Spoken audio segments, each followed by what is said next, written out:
सभी सम्मानित साथियों को मेरा क्रांतिकारी जय भीम।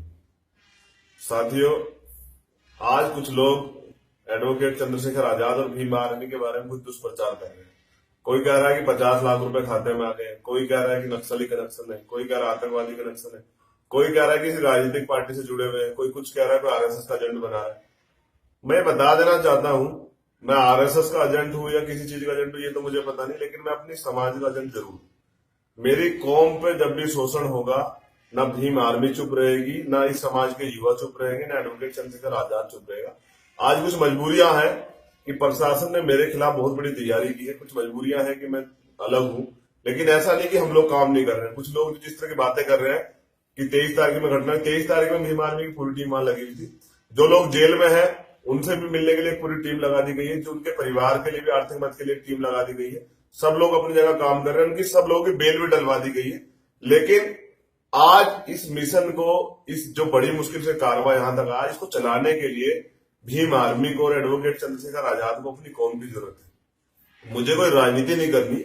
मैंने 1000 बार कह दिया कि भीम आर्मी एक सामाजिक संगठन जो है राजनीतिक है, लेकिन मैं राजनीतिक लोगों को भी बता देना चाहता हूं कि बहुत हो गया है। अब आपको अगर राजनीति करनी है तो इस कौम की आवाज, इस कौम के खिलाफ जो शोषण होते हैं उनके खिलाफ आपको आना पड़ेगा। ये लड़ाई वोटों की नहीं है, लड़ाई जो है इस कौम की सुरक्षा की है। कितने साल से, 70 साल से इस कौम को संविधान में इतने अधिकार मिले हुए, ये कौम संघर्ष कर रही है, आंख बंद करके आपके साथ खड़ी हुई, लेकिन आप आज तक भी इनकी आवाज को नहीं उठा रहे हो। मैं बता देना चाहता हूं जितने भी साथी मेरे हैं, मैं जहां भी हूं मैं इसलिए चुप हूं कि जब तक मैं अपने भाइयों की, उन सब भाइयों की बेल ना करवा दूं, जो मेरे भाई निर्दोष भाई जो जेल में बंद है, जब तक मैं उन्हें रिहा ना करा दूं, मैं तब तक चुप हूं। जिस दिन वो रिहा हो जाएंगे उस दिन एडवोकेट चंद्रशेखर आजाद खुद सामने आ जाएगा।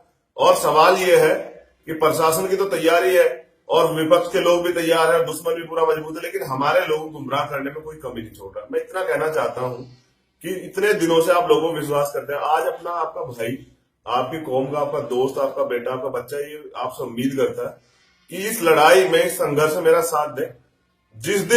जिस दिन आपको लगे कि मैं गद्दारी कर रहा हूं, मैं अपने कौम के लोगों को इससे निवेदन करता हूं, उस दिन मुझे गोली मार देना, ये एफिडेविट में लिख के देने को तैयार हूं। लेकिन मैं चाहता हूं कि एक जो क्रांति, नीली क्रांति जो इस देश में स्टार्ट हुई, जिसका डर दूसरे लोग हो गया, आपकी जंतर मंतर की भीड़ देख के सारी सरकारें हिल गई, सारी पार्टियां हिल गई। लेकिन मैं बता देना चाहता हूं कि हमारी ताकत, ना मैं कोई एमपी हूं, ना कोई एमएलए हूं, ना कोई राज्यसभा सांसद हूं, ना कुछ हूं, ना किसी पार्टी का नेता हूं। मैं तो आपकी कौम का, आपका भाई हूं, अपनी कौम का सेवा करने वाला हूं, अपनी कौम का सिपाही हूं।